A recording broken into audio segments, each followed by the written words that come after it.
Hello my dear YouTube family, আপনারা সবাই কেমন আছেন? আশা করি সবাই ভালো আছেন। আজকে আমি নিয়ে চলে এসেছি একটা রিকোয়েস্টেড ভিডিও। রিকোয়েস্ট করেছিলেন মিসেস শান্তনা কর্মকার। উনি আমাকে বলেছিলেন একটা সয়াবিনের রেসিপি বানাতে। আমি ওনার জন্য এই রেসিপিটি এনেছি আলু সয়াবিন দিয়ে। আর প্লিজ আমি বাকিদেরও বলছি, আপনারাও আমাকে কমেন্ট করে অবশ্যই জানাবেন যে আপনাদের কি কি রেসিপি দরকার আছে। আমি অবশ্যই সেগুলো আনার চেষ্টা করব। আর কিছু পেন্ডিং আছে রেসিপি, মানে রিকোয়েস্ট রেসিপি পেন্টিং আছে। আমি সেগুলো অবশ্যই খুব তাড়াতাড়ি আনবো। এভাবে আমার পাশে থাকুন, আমাকে সাপোর্ট করুন। আর প্লিজ আমার ভিডিওটি লাইক শেয়ার কমেন্ট করতে থাকুন। Thank you. চলুন রেসিপিটি দেখে নেওয়া যাক। প্রথমে আমি সয়াবিন নিয়ে নিচ্ছি যতটা পরিমাণ আমার দরকার আছে। এখানে আমি দুটো টমেটো নিয়েছি, একটা বড় সাইজের একটা ছোট সাইজের আমি টমেটো নিয়েছি। এটা পেস্ট করে নেব। এবার এটা আমি মিক্সার গ্রাইন্ডারে দিয়ে পেস্ট করে নেব।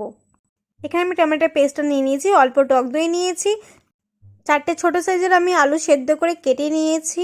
এখানে পেঁয়াজ নিয়েছি, ছোট ছোট করে কেটে নিয়েছি।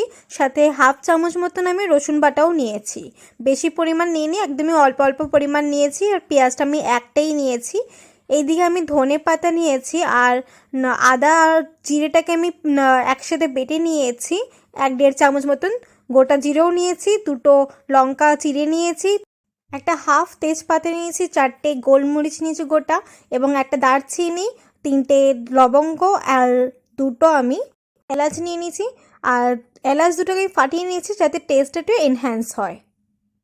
সয়াবিনসগুলো সেদ্ধ করার জন্য আমি গরম জল চাপিয়ে দিয়েছিলাম। জলটা একটু গরম হওয়ার পর আমি সয়াবিনগুলো দিয়ে দিলাম।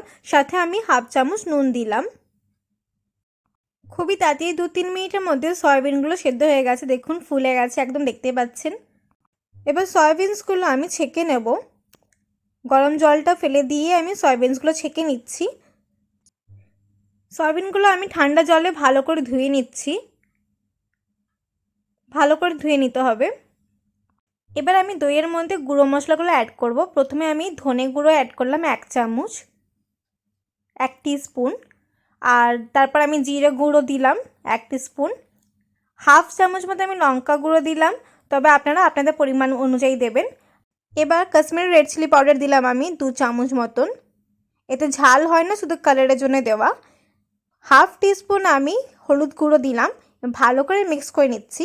আমরা রান্না চলাকালীন কোনো মশলা দেব না, শুধু নুন চিনি ছাড়া। আমি একটা প্যান চাপিয়ে নিয়েছি। এতে আমি রিফাইন অয়েল দিয়ে দেবো কিছুটা। যে সেদ্ধ আলুগুলো রাখা ছিল সেই আলুগুলো আমি ভেজে নেব অল্প একটুখানি নুন এবং হলুদ দিয়ে। সরি বন্ধুরা, আমার এই ভিডিওটি স্কিপ হয়ে গেছে কোনো টেকনিক্যাল ফল্টের জন্য। আপনারা অবশ্যই আলু ভেজে নেবেন হাফ চামচ নুন এবং হাফ চামচ হলুদ গুঁড়ো দিয়ে। আলুগুলো ভেজে নেওয়ার পর আমি এতে রিফাইন অয়েল আর একটু অ্যাড করলাম। এবার আমি গোটা জিরে এবং বাকি যে গোটা মশলাগুলো আছে সেগুলো আমি এক এক করে দিয়ে দিচ্ছি। সাথে আমি ওই দুটো কাঁচা লঙ্কাও দিয়ে দিলাম, যেটা আমি মাঝখান থেকে কেটে নিয়েছিলাম। এবার ভালো করে মিক্স করে নিচ্ছি। যেই সময় গোটা মশলাগুলো থেকে ভালো সেন্ট ছাড়বে সেই সময় আমি পেঁয়াজ কুচানো এবং রসুন বাটাটা দিয়ে দিলাম। ভালো করে মিক্স করে নেব। এবার দেখতে পাচ্ছেন যে পেঁয়াজের কালারটা একটু চেঞ্জ হয়ে গেছে। এই সময় আমি আদা জিরে বাটাটাকে দিয়ে দেবো।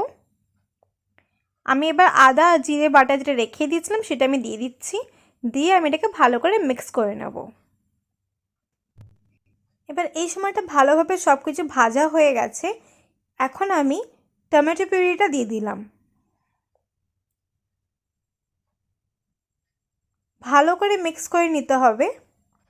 ঠিক 2-3 মিনিট পর এতে তেল ছাড়াটা স্টার্ট করে দিয়েছে। এবার এই সময় আমি এতে একটু নুন দিয়ে দেবো অল্প পরিমাণ। আমি হাফ চামচ মতন নুন দিলাম। ভালো করে এটাকেও মিক্স করে নিচ্ছি।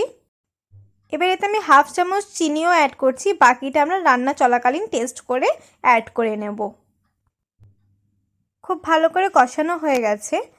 এবার আমি দইটা দিয়ে দেবো। দইয়ের সাথে যে মশলাটা আমি মাখিয়ে রেখেছিলাম সেটা আমি এতে দিয়ে দিচ্ছি। মশলা মাখানো দইটা আমি দিয়ে দিলাম। এরপর ভালো করে মিক্স করে নেওয়ার পর আমি 2-3 মিনিট রেখে কষিয়ে নেব। যেই বাটিতে মশলা মাখানো দইটা আমি রেখেছিলাম সেই বাটিতেই আমি অল্প একটুখানি জল নিয়ে রান্নায় দিয়ে দিলাম। 2 মিনিট কষিয়ে নেওয়ার পর দেখুন এতে তেল ছাড়ছে, খুব সুন্দর সেন্টও ছাড়ছে সাথে। ভালো করে কষিয়ে নেওয়ার পর আমি এবার এতে সেদ্ধ করা সয়াবিনগুলো দিয়ে দিলাম। এটা আমি ভালো করে মিক্স করে নেব। আমি রান্নাটা 2 মিনিট এইভাবেই করে নেব সয়াবিনের সাথে। এবার আমি ভেজে রাখা আলুগুলো এতে দিয়ে দিলাম। ভালো করে মিক্স করে নিচ্ছি আলুগুলোর সাথেও। 1-2 মিনিট আমি এটাকেও কষিয়ে নেব ভালো করে।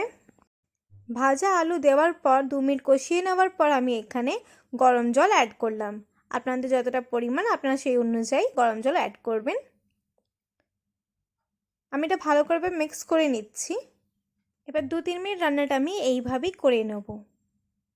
এখন আমি ধনেপাতা এতে অ্যাড করব এবং এই সময়টা প্লিজ আপনারা টেস্ট করে দেখে নেবেন যে নুন চিনি ঠিক আছে কিনা। যদি মনে হয় কম আছে সেক্ষেত্রে আপনার পরিমাণ অনুযায়ী মিশিয়ে নেবেন। আমাদের রান্না একদম কমপ্লিট। এবার আমি এটাকে সার্ভ করে নেব এবং এই সময় আমি অল্প গরম মশলা ছড়িয়ে এটাকে মিশিয়ে নেব। আমাদের রান্না একদম কমপ্লিট। তো বন্ধুরা, কেমন লাগলো আমার এই রেসিপি অবশ্যই আমাকে কমেন্ট করে জানাবেন এবং বাড়িতে আপনারা প্লিজ ট্রাই করবেন। বাড়িতে করে অবশ্যই আমাকে জানাবেন যে কেমন হয়েছে। এবং আমি সয়াবিনের আরও বিভিন্ন রেসিপি আনবো। আর আমি নিরামিষও রেসিপি আনবো সয়াবিনের। এটা যেমন নিরামিষ ছিল না, এরপর আমি নিরামিষও চেষ্টা করব আনার। এটা একটি রিকোয়েস্টেড রেসিপি। আপনারাও আমাকে প্লিজ জানাবেন যে আপনাদের কী কী রেসিপি দরকার আছে এবং কয়েকটা রিকোয়েস্টেড রেসিপি এখনও পেন্ডিং আছে, তবে আমি এগুলো খুব শীঘ্রই আনবো। আমার রান্নার এই ভিডিওটি যদি আপনাদের ভালো লেগে থাকে তাহলে প্লিজ লাইক, কমেন্ট এবং অনেক অনেক শেয়ার করুন। এবং যারা আমার চ্যানেলে নতুন প্লিজ সাবস্ক্রাইব করে দেবেন এবং বেল আইকনটি ক্লিক করে দেবেন। Thank you.